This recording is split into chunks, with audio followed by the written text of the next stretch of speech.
ಶ್ರೀ ಗುರುಭ್ಯೋ ನಮಃ.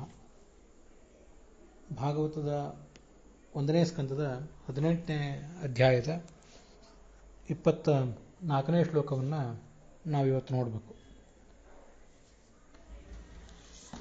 ಈ 18ನೇ ಅಧ್ಯಾಯದ ಆರಂಭದಿಂದಲೂ ಕೂಡ ನಾವೀಗ ವ್ಯಾಖ್ಯಾನ ವಿಶೇಷಗಳನ್ನೇನು ನೋಡಲಿಲ್ಲ.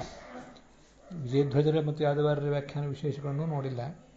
ಹಾಗೆ ಶ್ರೀಧರಿಯ ಮೊದಲಾದ ವ್ಯಾಖ್ಯಾನ ವಿಶೇಷಗಳನ್ನು ನೋಡಿಲ್ಲ. ಭಾಗವತ ಸಾರೋದ್ಧಾರದಲ್ಲಿ ವಿಷ್ಣು ತೀರ್ಥರು ಉದ್ಧರಿಸಿರುವ ಕೆಲವು ಶ್ಲೋಕಗಳಿವೆ. ಅವರ ಅಭಿಪ್ರಾಯವನ್ನು ಕೂಡ ನಾವಿಲ್ಲೇನು ನೋಡಿಲ್ಲ. ಈ ಅಧ್ಯಾಯವನ್ನು ಪೂರ್ಣವಾಗಿ ಮುಗಿಸಿ ಅದಾದ ಬಳಿಕ ಅದಕ್ಕೆ ಸಂಬಂಧಪಟ್ಟಂಥ ವಿಶೇಷ ವಿಷಯಗಳನ್ನು ಒಂದು ಭಾಗದಲ್ಲೇ ಹೇಳ್ತೇನೆ. ಹಾಗಾಗಿ ನಾನು ಈಗ ಹೇಳ್ತಿರುವುದು ಕೇವಲ ಭಾಗವತ ಮತ್ತು ಭಾಗವತ ತಾತ್ಪರ್ಯ ಇಷ್ಟನ್ನು ಮಾತ್ರ ಅನ್ನೋದನ್ನು ಶ್ರೋತೃಗಳು ಗಮನದಲ್ಲಿಟ್ಕೊಳ್ಬೇಕು. ಶೌನಕ ಮೊದಲಾದವರು ಪರೀಕ್ಷಿತನ ಪೂರ್ಣವಾದ ಕಥೆಯನ್ನು ಹೇಳಿ ಅಂತ ಕೇಳ್ಕೊಂಡ್ರಲ್ಲ ಸೂತ್ರನ. ಅವರು ಹೇಳಿದರು, ಭಗವಂತರ ಮಹಿಮೆಯನ್ನು ನೀವು ಕೇಳಲಿಕ್ಕೆ ಬಯಸಿದ್ದೀರಿ, ನಾನು ನನಗೆ ತಿಳಿದಷ್ಟು ಹೇಳ್ತೇನೆ. ನಭಃ ಪತಂತ್ಯಾತ್ಮಸಮಂ ಪತತ್ರಿಣಃ ತಥಾಸಮಂ ವಿಷ್ಣುಗತಿಂ ವಿಪಶ್ಚಿತಃ. ಹಕ್ಕಿಗಳು ಆಕಾಶದಲ್ಲಿ ತಮಗೆ ಶಕ್ತಿ ಇದ್ದಷ್ಟು ಹಾರತಾವಲ್ಲ, ಹಾಗೆ ನಮ್ಮಂಥವರು ಕೂಡ ನಮಗೆ ತಿಳಿದಷ್ಟು ಮಾತ್ರ ಭಗವಂತನ ಬಗ್ಗೆ ಹೇಳ್ತೇವೆ ಅಂತ ಹೇಳಲಿಕ್ಕೆ ತೊಡಗಿದರು. ಏಕದಾ ಧನುರುದ್ಯಮ್ಯ ವಿಚರನ್ ಮೃಗಯಾಂಬನೆ ಮೃಗಾನ್ ಅನುಗತಃ ಶ್ರಾಂತಃ ಕ್ಷುಧಿತಃ ತ್ರಿಷಿತೋ ಭೃಶಂ. ಈ ಪರೀಕ್ಷಿತೊಮ್ಮೆ ಬಿಲ್ಲು ಎತ್ತಿಕೊಂಡು ಕಾಡಿನಲ್ಲಿ ಬೇಟೆಯಾಡ್ತಾ ಮೃಗಗಳನ್ನು ಬೆನ್ನಟ್ಟಿ ಹೋದ. ಅಲ್ಲಿ ತೀವ್ರವಾದ ಹಸಿವು ಮತ್ತು ಬಾಯಾರಿಕೆ ಅವನನ್ನು ಕಾಡಿತು. ಎಲ್ಲಿಯೂ ಕೂಡ ಜಲಾಶಯ ಕಾಣಲಿಲ್ಲ. ಜಲಾಶಯ ಮಚಕ್ಷಾಣ, ನೀರಿನ ಸೆಲೆ ಎಲ್ಲಿಯೂ ಕಾಣಲಿಲ್ಲ. ಅಲ್ಲೊಂದು ಆಶ್ರಮಕ್ಕೆ ಬಂದ.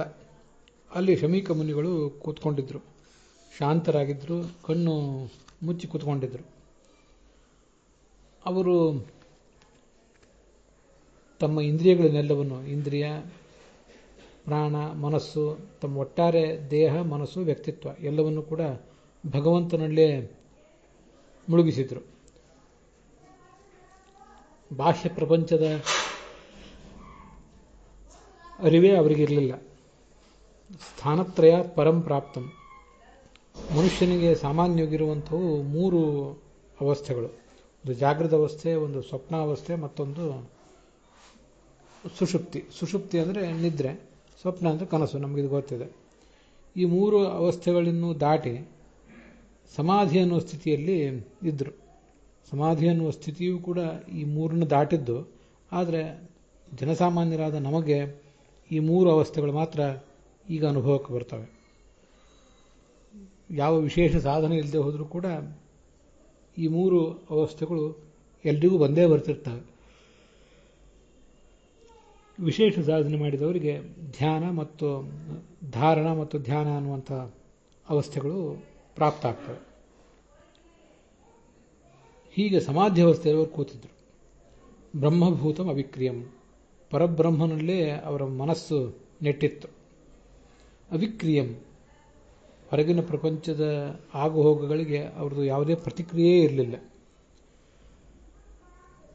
ನಾನು ಧಾರಣ ಮತ್ತು ಧ್ಯಾನ ಅಂತ ಎರಡನ್ನು ಹೇಳಿದೆ. ಖಂಡಾಸ್ಮೃತಿ ಧಾರಣಾ ಸ್ಯಾತ್ ಅಖಂಡಾ ಧ್ಯಾನ ಮುಚ್ಯತೆ,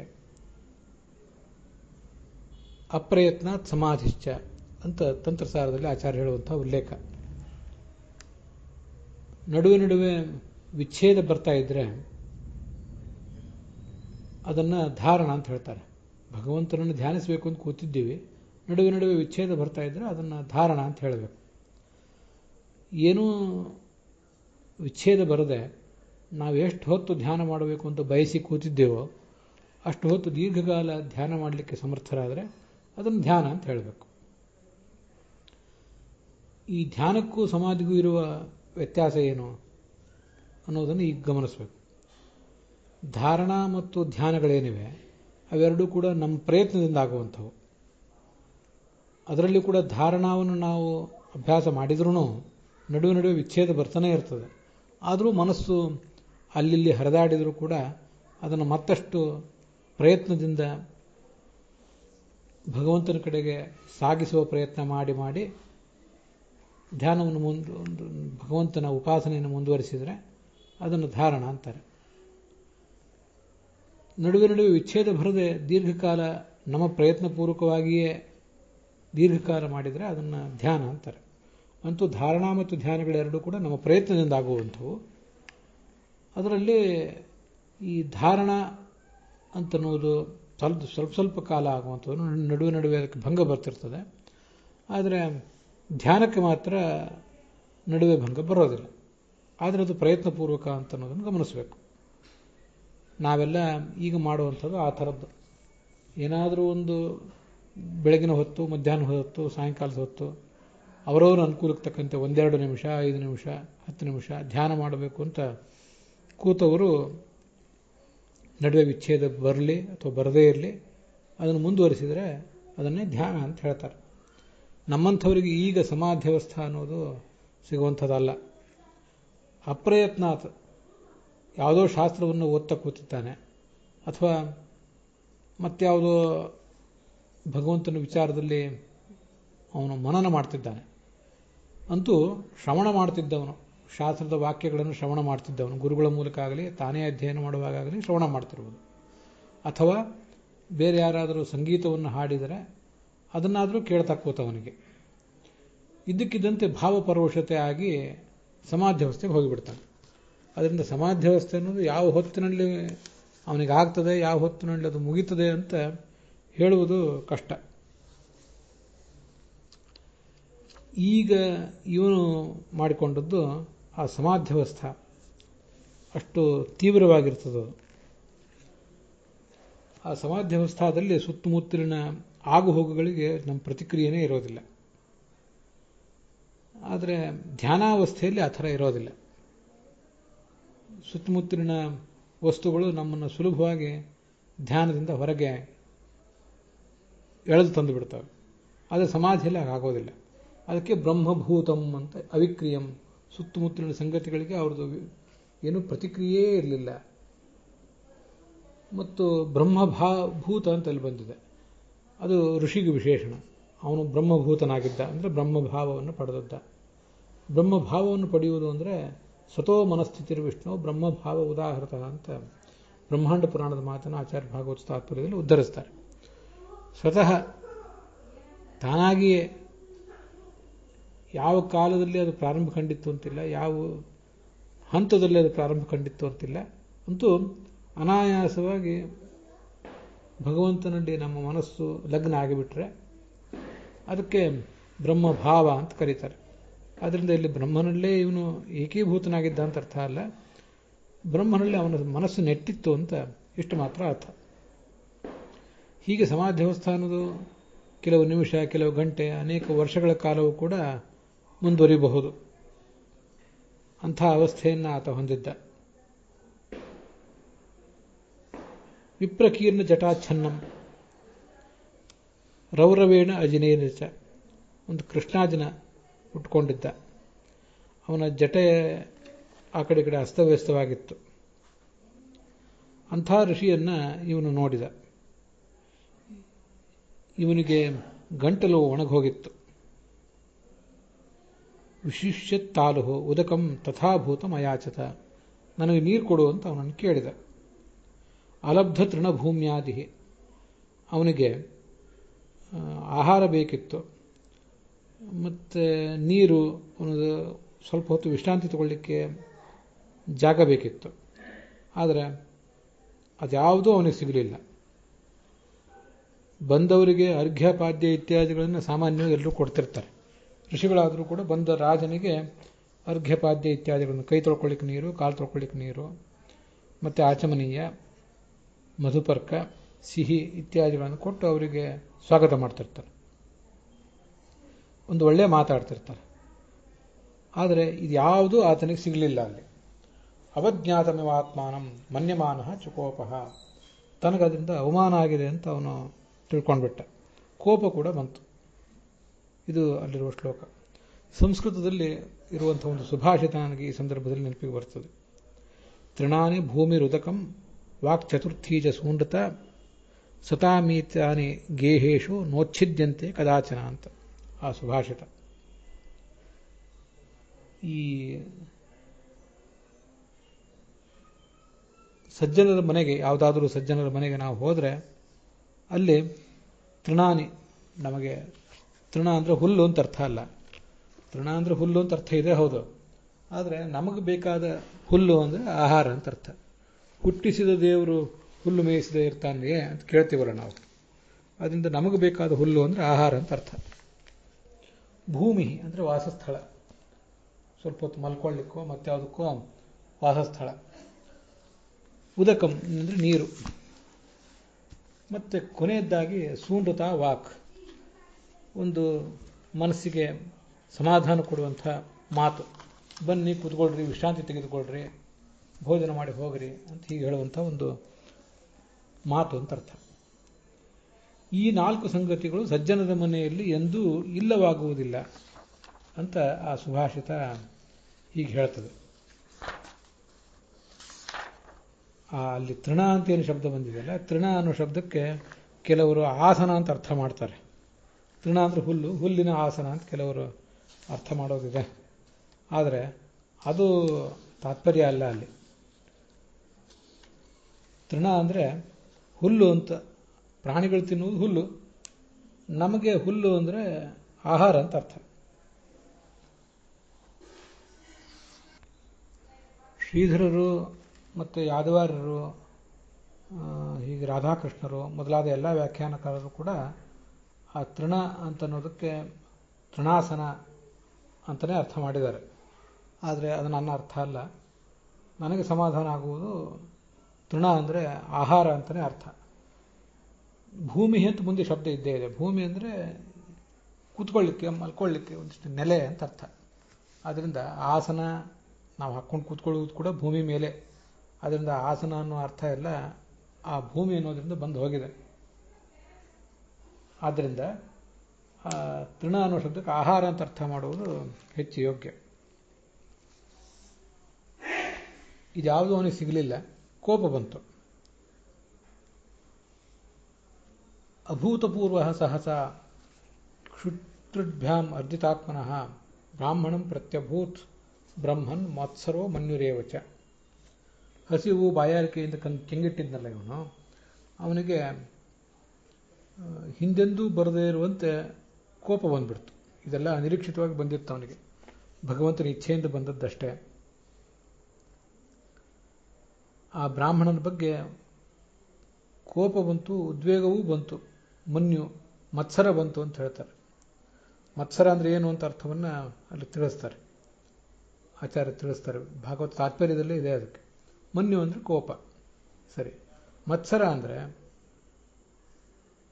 ಈತ, ಈ ಮುನಿ ನನಗೆ ವಶನಾಗಲಿಲ್ವಲ್ಲ, ನನಗೆ ವಶನಾಗಿದ್ದು ಈತ ನನಗೇನು ಕೊಡಬೇಕಾಗಿತ್ತು ಅದನ್ನು ಕೊಡಬೇಕಿತ್ತು, ನನಗೆ ಮಾನ್ಯತೆ ಕೊಡಬೇಕಿತ್ತು, ಕೊಡಲಿಲ್ವಲ್ಲ ಅಂತ ಒಂದು ಅಸಮಾಧಾನ. ಅಪ್ರೀತಿರ್ ಮದ್ವಶೋ ನಾಯ ಮಿತಿ ಮತ್ಸರ ಈರಿತಃ. ಹೊಟ್ಟೆ ಕಿಚ್ಚು ಅಂತ ಅರ್ಥ ಅಲ್ಲ ಮತ್ಸರ ಅನ್ನೋದಕ್ಕೆ. ಮುನಿಯ ಬಗ್ಗೆ ಹೊಟ್ಟೆ ಕಿಚ್ಚು ಪಡುವಂಥ ಕಾರಣ ಏನೂ ಇಲ್ಲ ರಾಜನಿಗೆ. ಆದ್ದರಿಂದ ಅಲ್ಲಿ ನನಗೆ ಅಧೀನನಾಗಿ ವರ್ತಿಸಬೇಕಾಗಿತ್ತು, ನನ್ನ ರಾಜ್ಯದ ಪ್ರಜೆ ಇವನು ಕೂಡ ಅಂಥ ಒಂದು ಅಸಮಾಧಾನ. ನನಗೆ ಅಧೀನನಾಗಿ ವರ್ತಿಸಲಿಲ್ವಲ್ಲ, ನನಗಿವನು ಸತ್ಕಾರ ಮಾಡಲಿಲ್ವಲ್ಲ ಅಂತ ಹೀಗದರ ಅರ್ಥ.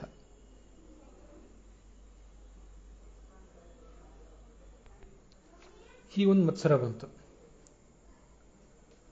ಮತ್ತೆ ಅವನೇನು ಮಾಡಿದ, ಆ ಋಷಿಗೊಂದು ಪ್ರತೀಕಾರ ಮಾಡಬೇಕು ಅಂತ ವಿಚಾರ ಮಾಡಿದ. ಅಲ್ಲೊಂದು ಸತ್ತು ಹೋದಂಥ ಹಾವು ಬಿದ್ದಿತ್ತು. ಅದನ್ನು ತನ್ನ ಬಿಲ್ಲಿನ ತುದಿ, ಧನುಷ್ಕೋಟಿ ಅಂದರೆ ಬಿಲ್ಲಿನ ತುದಿ, ಅದು ಅದನ್ನು ಎತ್ತಿದ. ತನ್ನ ಬಿಲ್ಲಿನ ತುದಿಯಿಂದ ಸತ್ತ ಹಾವನ್ನು ಎತ್ತಿದ. ಅದನ್ನು ಎತ್ತಿ ಆ ಋಷಿಯ ಹೆಗಲ ಮೇಲೆ ಹಾಕಿದ, ಅವನಿಗೆ ಅವಮಾನ ಮಾಡಬೇಕು ಅಂತ. ದಾರಿಯಲ್ಲಿ ಮುಂದುವರೆದ್ನಲ್ಲ, ಅವನು ತನ್ನ ವರ್ತನೆಯನ್ನು ತಾನೇ ಹೀಗೆ ಸ್ವಲ್ಪ ವಿಚಾರಕ್ಕೆ ಒಳಪಡಿಸಿದ. ಇವನು ಕಣ್ಣಂತೂ ಮುಚ್ಕೊಂಡು ಕೂತ್ಕೊಂಡಿದ್ದ, ಮೀಲಿ ತೀಕ್ಷ್ಣನಾಗಿದ್ದ ಋಷಿ.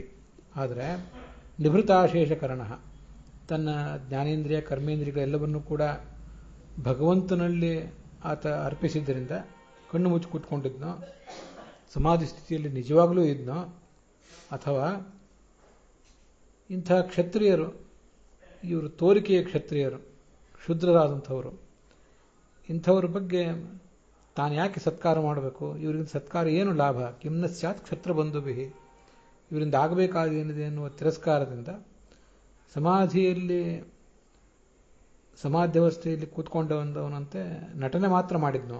ಮುಧಾ ಸಮಾಧಿ ಅಂದರೆ ಸಮಾಧಿಯ ನಟನೆ, ಅದನ್ನು ಮಾಡಿದ್ನು ಅಂತ ಸ್ವಲ್ಪ ವಿಚಾರ ಮಾಡಲಿಕ್ಕೆ ತೊಡಗಿದೆ. ಅಂತೂ ತಾನು ಆ ಋಷಿಗೆ ಅವಮಾನ ಮಾಡಿದ್ರಿಂದ ಕ್ಷತ್ರಿಯಾಧಮ ಅಂತ ತನ್ನನ್ನು ತಾನು ಭಾವಿಸ್ಕೊಂಡ. ಸರಿ, ಮುಂದೆ ಅವನ ಮಗ ಏನು ಮಾಡಿದ ಅಂತ ಅನ್ನೋದನ್ನು ನೋಡ್ತೀವಿ. ಶೃಂಗಿ ಅಂತ ಅವನ ಮಗ, ಬಹಳ ತೇಜಸ್ವಿಯಾದಂಥ ತಪಸ್ವಿಯಾದಂಥ ಹುಡುಗ. ತನ್ನ ಸಮಾನ ವಯಸ್ಕರಾದಂಥ ಬಾಲಕರ ಜೊತೆಗೆ ಎಲ್ಲೋ ವಿಹಾರಕ್ಕೆ ಹೋಗಿದ್ದ, ಆಟ ಆಡ್ತಿದ್ದೋ ಮತ್ತೆಲ್ಲೋ ಹೋಗಿದ್ದ. ಅದನ್ನು ಯಾರೋ ಒಬ್ಬರು ಅವನಿಗೆ ಹೇಳಿದರು. ಅವನು ಇನ್ನೂ ನೋಡಿರಲಿಲ್ಲ, ಬಂದು ನೋಡುವುದು ಆಮೇಲೆಂದು. ಮೊದಲೇ ಅವನಿಗಿದು ಯಾರೋ ಒಬ್ಬರು ಹೇಳಿದರು. ಅದು ಕೂಡಲೇ ಅವನಿಗೆ ಸಿಟ್ಟು ಬಂತು. ಅಹೋ ಅಧರ್ಮ ಪಾಲಾನ, ಈ ಜಗತ್ತನ್ನು ಆಳುವಂಥ ಈ ರಾಜರು ಎಂಥ ಅಧರ್ಮ ಮಾಡಿದ್ದಾರೆ. ಪೃಥ್ವ್ಯಾ ಬಲಿಭುಜಾಮಿವ,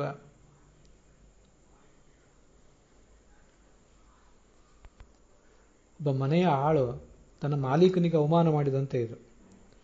ದ್ವಾರಪಾನಾಂ ಶುನಾಮಿವ, ಬಾಗಿಲು ಕಾಯುವಂಥ ನಾಯಿಯಂತೆ ಇವರು. ಬಲಿಭುಜಾಮಿವ, ಕಾಕ ಬಲಿ ಉಣ್ಣುವಂಥ ಕಾಗೆಗಳಂತೆ ಇವರು. ಕಾಗೆ ಅನ್ನೋದು ಅಶುಚಿಯಾದಂಥ ಕ್ಷುದ್ರವಾದಂಥ ಪಕ್ಷಿ, ಹಾಗಾಗಿ ಬಲಿಭುಜಾಮ್ ಅಂತ ಅದಕ್ಕೆ ಶಬ್ದ ಪ್ರಯೋಗ ಮಾಡಿದ್ದಾರೆ. ಆದರೆ ಬಲಿಭುಜಾಮ್ ಅಂತ ಅನ್ನೋದಕ್ಕೆ ಬೇರೆ ಬೇರೆ ಅರ್ಥಗಳು ಆಗಬಹುದು. ಅದನ್ನು ವ್ಯಾಖ್ಯಾನ ವಿಷಯಗಳನ್ನು ಮುಂದೆ ನೋಡೋಣ. ಈಗ ಅದ್ರ ಬಗ್ಗೆ ನಾನು ಹೆಚ್ಚಿಂದೇನು ಹೇಳೋದಿಲ್ಲ. ಕಾಕಬೋಲಿ ಉಣ್ಣುವ ಕಾಗೆಗಳಂತೆ ಇವರು ಅಂತ ಅವರನ್ನು, ಕ್ಷತ್ರಿಯರನ್ನು ನಿಂದಿಸಿದೆ. ಶಾಸ್ತ್ರ ಏನಿದೆ, ಸ್ಮೃತಿಗಳು ಏನು ಹೇಳ್ತವೆ, ಶ್ರುತಿ ಸ್ಮೃತಿಗಳು ಅಂದರೆ, ಬ್ರಾಹ್ಮಣರು ಎಲ್ಲಿ ವಾಸ ಮಾಡಿಕೊಂಡಿರ್ತಾರೋ ಅಲ್ಲಿ ಈ ಕ್ಷತ್ರಿಯರಾದವರು ದ್ವಾರಪಾಲಕರಾಗಿರಬೇಕು, ಬ್ರಾಹ್ಮಣರ ರಕ್ಷಣೆಗಾಗಿ ಸದಾ ಸನ್ನದ್ಧರಾಗಿರಬೇಕು. ಹೀಗೆ ಶಾಸ್ತ್ರಗಳಲ್ಲಿ ವಿಧಾನ ಇದೆ.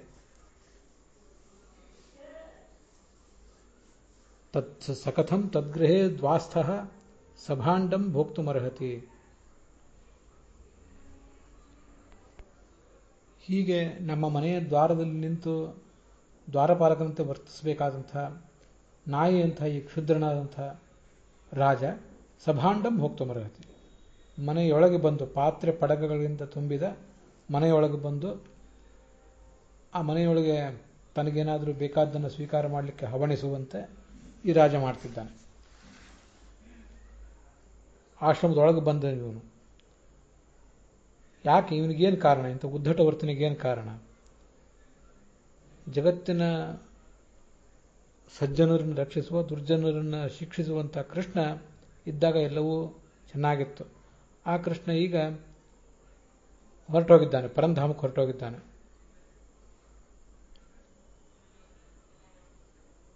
ಆ ಕಾರಣದಿಂದ ತಾನ್ ಭಿನ್ನ ಸೇತು ನದ್ಯಾಹಂ ಶಾಸ್ಮಿ ಪಶ್ಯತ ಮೇಬಲಂ, ಕೃಷ್ಣ ಹೊರಟು ಹೋಗಿದ್ದಾನೆ, ನಮ್ಮನ್ನು ಯಾರೂ ಕೇಳುವವರಿಲ್ಲ ಅಂತ ಧರ್ಮದ ಸೇತುವೆಯನ್ನು ಭಗ್ನ ಮಾಡಿದ್ದಾರಲ್ಲ ಈ ದುಷ್ಟ ರಾಜರು, ಇವರಿಗೊಂದು ತಕ್ಕ ಶಾಸ್ತಿ ಮಾಡ್ತೇನೆ, ನನ್ನ ಬಲ ಏನು ಅಂತ ನೋಡಿ ಅಂತ ಹೀಗೆ ಹೇಳಿ, ರೋಷ ತಾಮ್ರಾಕ್ಷ, ಸಿಟ್ಟಿನಿಂದ ಕಣ್ಣು ಕೆಂಪು ಮಾಡಿಕೊಂಡಿದ್ದ, ತನ್ನ ಸುತ್ತಮುತ್ತಲಿರುವಂಥ ಋಷಿಬಾಲಕರಿಗೆ ಹೇಳಿದ. ಕೌಶಿಕ್ಯಪ ಉಪಸ್ಪೃಶ್ಯ, ದರ್ಭೆಯ ಪವಿತ್ರವನ್ನು ಹಾಕ್ಕೊಂಡಿದ್ದ ಮೊದಲೇ, ಅಥವಾ ಹಾಕ್ಕೊಂಡಿಲ್ಲದೆ ಹೋದರೂ ಆ ಸಂದರ್ಭದಲ್ಲಿ ಹಾಕ್ಕೊಂಡ, ಆಚಮನ ಮಾಡಿದ. ವಜ್ರಾಯುಧಂಥ ತೀಕ್ಷ್ಣವಾದ ಶಾಪವೊಂದನ್ನು ಆ ರಾಜನ ಕಡೆಗೆ ಪ್ರಯೋಗ ಮಾಡಿದ. ಕೌಶಿಕಿ ಅಂತಿದೆ, ಅದು ಆಚಾರ್ಯ ಭಾಗವತ ತಾತ್ಪರ್ಯ ಬರೆದಿದ್ದಾರೆ. ಕೌಶಿಕಿ ಕುಶಪಾಣಿ ಅಂತ, ದರ್ಭೆ ಪವಿತ್ರವನ್ನು ಕೈಯಲ್ಲಿ ಹಾಕ್ಕೊಂಡವನು ಅಂತ. ಕೌಶಿಕಿ ನದಿಯ ನೀರನ್ನು ಆಚಮನ ಮಾಡಿದವನು ಅಂತ ಕೆಲವರು ಅರ್ಥ ಮಾಡ್ತಾರೆ. ಆದರೆ ಅದೇನು ಅರ್ಥ ಸರಿಯಾದ್ದಲ್ಲ. ಕೌಶಿಕಿ ನದಿ ಅಲ್ಲೇ ಸಮೀಪದಲ್ಲಿ ಹರಿಯುವುದಾಗಿದ್ದರೆ ಆ ರಾಜನಿಗೆ ನೀರಡಿಕೆಯ ಕಾರಣದಿಂದ ಬಳಲುವಂಥ ಪ್ರಸಂಗ ಬರ್ತಿರಲಿಲ್ಲ. ಅವನು ಈ ಮುನಿಯನ್ನು ನೀರಿಗಾಗಿ ಆಹಾರಕ್ಕಾಗಿ ಸಮೀಪಿಸುವಂಥ ಪ್ರಸಂಗವೂ ಬರ್ತಿರಲಿಲ್ಲ. ಆದ್ದರಿಂದ ಕೌಶಿಕಿ ಅಂದರೆ ಕುಶಪಾಣಿ ಅಂತ ಅರ್ಥ. ಅದಕ್ಕೆ ಕೈಯಲ್ಲಿ ದರ್ಭವನ್ನು ಇಟ್ಕೊಂಡು ದರ್ಭದಿಂದ ಮಾಡಿದ ಒಂದು ಪವಿತ್ರವನ್ನು ಹಾಕ್ಕೊಂಡು ಶಾಪ ಕೊಟ್ಟ ಅಂತ ಅದರ ಅರ್ಥ ಮಾಡಬೇಕು.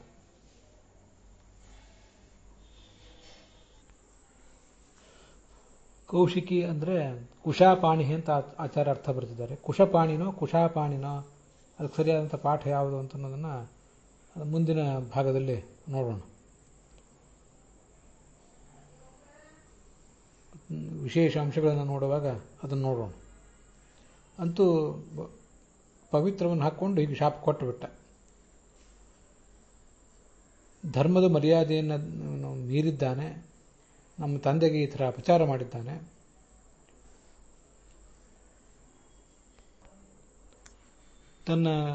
ತಾನು ಹುಟ್ಟಿದ ಕುರುವಂಶಕ್ಕೆ ಇವನು ನಾಶಕನಾಗಿದ್ದಾನೆ. ಅಂಥ ರಾಜನನ್ನು ಇನ್ನು 7 ದಿನಗಳಲ್ಲಿ 7ನೇ ದಿನ ತಕ್ಷಕ ಸರ್ಪ ಕಚ್ಚಿ ಕೊಂದು ಹಾಕ್ತಾನೆ. ಚೋದಿತೋಮೆ, ನನ್ನ ಶಾಪಕ್ಕನುಸಾರವಾಗಿ ಇದು ಖಂಡಿತವಾಗಿಯೂ ನಡೀತದೆ ಅಂತ ಅವನು ಶಾಪ ಕೊಟ್ಬಿಟ್ಟ. ಮುಂದೆ ಆಶ್ರಮಕ್ಕೆ ಬಂದ. ತಂದೆಯ ಕೊರಳಿನಲ್ಲಿ ಸತ್ತ ಹಾವಿನ ಶವ ಇತ್ತು. ಜೋರಾಗಿ ಬಾಯಿ ತೆರೆದು ಅಳ್ಳಿಕ್ಕೆ ತೊಡಗಿಬಿಟ್ಟ. ಮುಂದೆ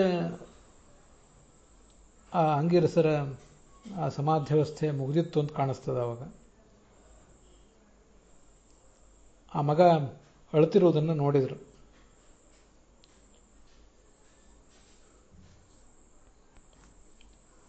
ತನ್ನ ಹೆಗಲ ಮೇಲಿದ್ದಂಥ ಹಾವಿನ ಶವವನ್ನು ಕೂಡ ನೋಡಿದರು. ಅದನ್ನು ದೂರ ಎಸೆದರು. ಮಗನನ್ನು ಕೇಳಿದರು, ಯಾಕೆ ಅಳ್ತಾ ಇದ್ದೆ ಅಂತ. ಯಾರು ನಿನಗೆ ಏನಾದರೂ ಹಾನಿ ಮಾಡಿದ್ರ? ಕೇನ ವಾತೆ ವಿಪ್ರಕೃತಂ, ಯಾರು ಏನಾದ್ರು ಹಾನಿ ಮಾಡಿದರೆ ಅದನ್ನು ಹೇಳು. ಆಗ ಆ ಹುಡುಗ ನಡೆದಂಥ ಸಂಗತಿಯನ್ನೆಲ್ಲ ಹೇಳಿದ.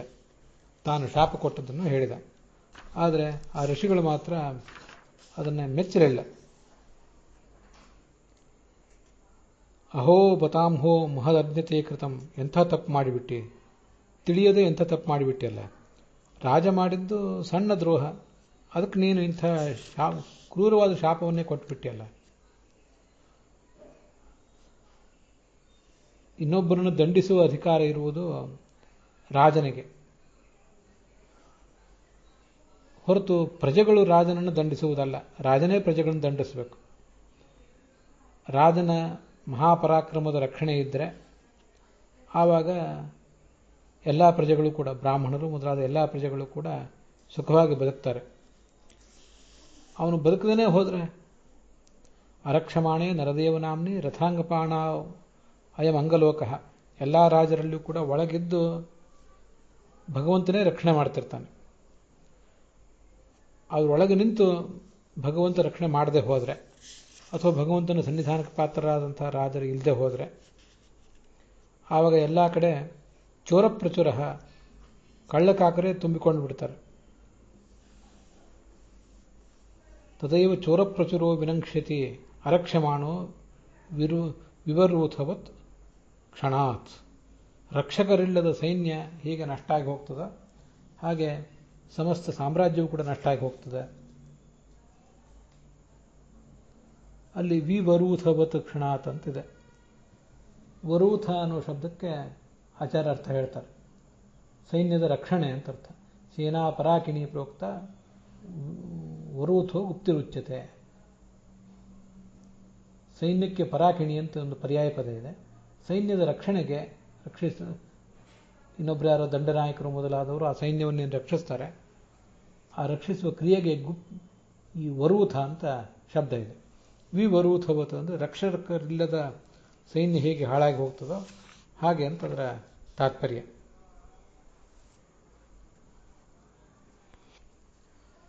ಹೀಗೆ ರಾಜನೇ ಇಲ್ಲದೆ ಹೋದರೆ ಆ ಪ್ರಜೆಗಳಲ್ಲಿ ಎಲ್ಲ ಕಡೆನೂ, ರಾಷ್ಟ್ರದಲ್ಲಿ ಎಲ್ಲ ಕಡೆನೂ ಕೂಡ ಪ್ರಜೆಗಳು ಪರಸ್ಪರ ಕಲಹ ಮಾಡ್ತಾರೆ.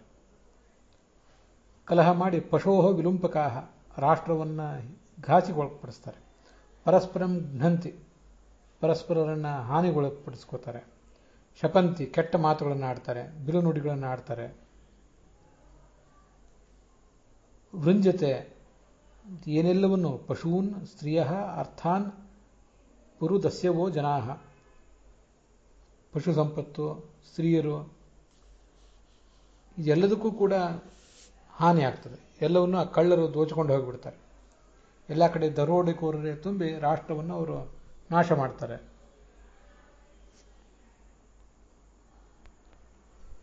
ಪಶೋರ್ ವಿಲುಂಪಕಾಹ ಅಂತ ಅಲ್ಲಿ ಒಂದು ಶಬ್ದ ಇದೆ. ಪಶು ಅನ್ನೋ ಶಬ್ದಕ್ಕೆ ಬೇರೆಯವರೆಲ್ಲ ಪಶು ಸಂಪತ್ತನ್ನು ಕೊಳ್ಳೆ ಹೊಡೆಯುವುದು, ಹೀಗೆಲ್ಲ ಬೇರೆ ಬೇರೆ ಅರ್ಥವನ್ನು ಹೇಳೋ ಪ್ರಯತ್ನ ಮಾಡ್ತಾರೆ. ಆದರೆ ಪಶು ಅಂದರೆ ರಾಷ್ಟ್ರ ಅಂತಲೇ ಅರ್ಥ. ಯಾಕಂದರೆ ಮುಂದೆ ಮತ್ತೊಂದು ಪಶು ಅಂತ ಶಬ್ದ ಇದೆ, ಅದು ಪಶುಗಳನ್ನು ಹೇಳ್ತದೆ. ಇಲ್ಲಿ ಮೊದಲನೇ ಪಶು ಅನ್ನೋ ಶಬ್ದ ರಾಷ್ಟ್ರವನ್ನು ಹೇಳ್ತದೆ ಅಂತ ಆಚಾರ್ಯ ವ್ಯಾಖ್ಯಾನ ಮಾಡಿದ್ದಾರೆ. ವಿಡ್ ರಾಷ್ಟ್ರಂ ಪಶುರುತ್ಸೇಕ ಭ್ರಮರಶ್ಚೇತಿ ಕಥ್ಯತೆ. ವಿಟ್, ರಾಷ್ಟ್ರ, ಪಶು, ಉತ್ಸೇಕ, ಭ್ರಮರ ಇವೆಲ್ಲವೂ ಸಮಾನಾರ್ಥಕ ಶಬ್ದಗಳು. ಅದರಿಂದ ಇಲ್ಲಿ ಪಶೋರ್ ವಿಲಂಪಕ ಅಂದರೆ ರಾಷ್ಟ್ರಕ್ಕೆ ಘಾತಕರಾದವರು ಅಂತ ಅದರ ತಾತ್ಪರ್ಯ. ತದದ್ಯನಃ ಪಾಪಮುಪೈತ್ಯನನ್ವಯಂ, ಹೀಗೆ ರಾಷ್ಟ್ರಕ್ಕೆ ಹಾನಿಯಾದರೆ ಆ ಪಾಪವೆಲ್ಲವೂ ನಮಗೆ ತಟ್ಟುತ್ತದೆ,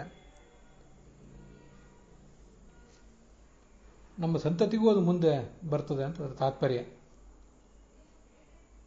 ಮತ್ತು ಆರ್ಯಧರ್ಮ, ಸನಾತನ ಧರ್ಮ ಅದು ನಷ್ಟ ಆಗಿ ಹೋಗ್ತದೆ. ವರ್ಣ ಆಶ್ರಮಗಳ ಎಲ್ಲ ಪರಂಪರೆಗಳು, ಸಂಪ್ರದಾಯಗಳಲ್ಲೂ ಕೂಡ ನಷ್ಟ ಆಗಿ ಹೋಗ್ತವೆ. ವೇದದಿಂದ ಬಂದಂಥ ಆದೇಶ ಸಂದೇಶಗಳು ಇಲ್ಲದಂತಾಗ್ತವೆ. ಯಹ ಅರ್ಥಕಾಮಾಭಿನಿವೇಶಿತಾತ್ಮನಾಂ ಶುನಾಂ ಕಪೀನಾಮಿವ ವರ್ಣಸಂಕರ. ಜನರೆಲ್ಲ ಕೇವಲ ಅರ್ಥ ಕಾಮದ ಕಡೆಗೆ ಮಾತ್ರ ಗಮನ ಕೊಟ್ಟು ನಾಯಿಗಳಂತೆ, ಕೋತಿಗಳಂತೆ ಎಲ್ಲ ಕಡೆ ಸಾಂಕರ್ಯಕ್ಕೆ ಕಾರಣರಾಗ್ತಾರೆ. ಇದೆಲ್ಲ ಪಾಪ ನಮಗೆ ತಟ್ಟುತ್ತದೆ.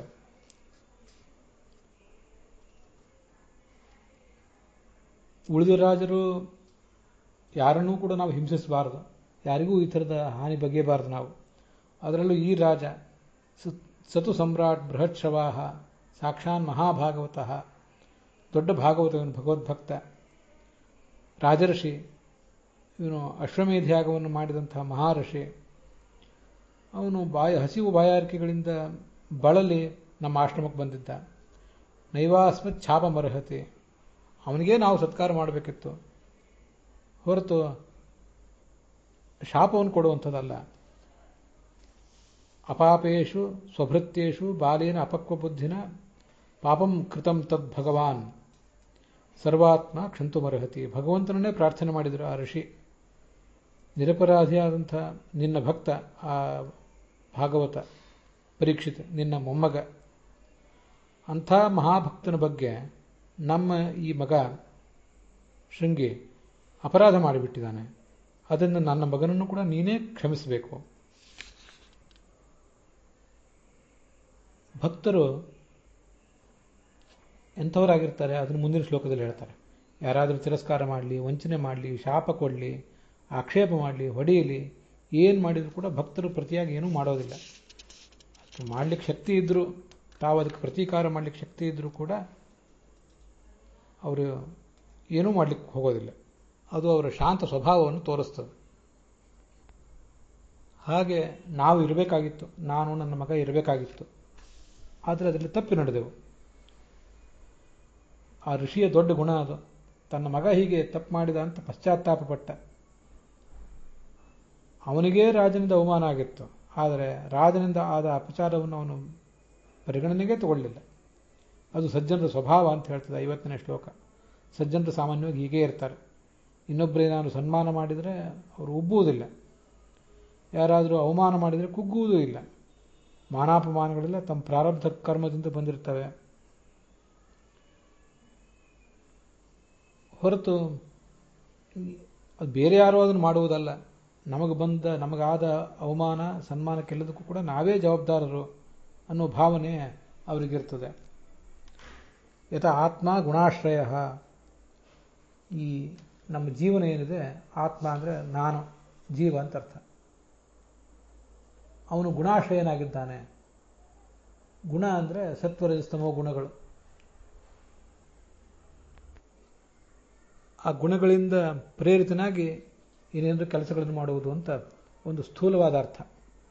ಸ್ವಕೃತೋ ಗುಣ ತಸ್ಯೈವ ಯತಃ. ಗುಣ ಅಂದರೆ ತಾನು ಮಾಡಿದ ಕರ್ಮ, ಆ ಕರ್ಮದ ಫಲ. ಹೀಗೆ ನಾವು ಮಾಡಿದ ಕರ್ಮಗಳು ನಮಗೇ ಮರಳಿ ಬಂದು ಫಲ ಕೊಡ್ತವೆ. ಇನ್ನೊಬ್ಬರನ್ನು ಅದಕ್ಕೆ ನಾವು ಹೊಣೆಯಾಗಿಸಬಾರದು ಅಂತ ಶಾಸ್ತ್ರದ ಮಾತಿದೆ. ನಾವು ಹೀಗೆ ರಾಜನ ತಪ್ಪನ್ನು ಕ್ಷಮಿಸಬೇಕಿತ್ತು, ಆದರೆ ಅದಾಗಲಿಲ್ಲ. ಅದರಿಂದ ಭಗವಂತ ನನ್ನ ಮಗನನ್ನು ಕ್ಷಮಿಸಲಿ ಅಂತ ಋಷಿ ಪ್ರಾರ್ಥನೆ ಮಾಡಿದ. ಇಲ್ಲಿಯೂ ಕೂಡ ಸ್ವಕೃತೋ ಗುಣ ತಸ್ಯೈವ ಯತಃ ಇತ್ಯಾದಿ ಭಾಗವತ ತಾತ್ಪರ್ಯದ ವಿಶೇಷ ಅಂಶಗಳನ್ನು ಮುಂದಿನ ಭಾಗದಲ್ಲಿ ಹೇಳ್ತೇನೆ. ಅಲ್ಲಿಗೆ ಈ ಅಧ್ಯಾಯ 18ನೇ ಅಧ್ಯಾಯ ಸಮಾಪ್ತ ಆಗಿದೆ.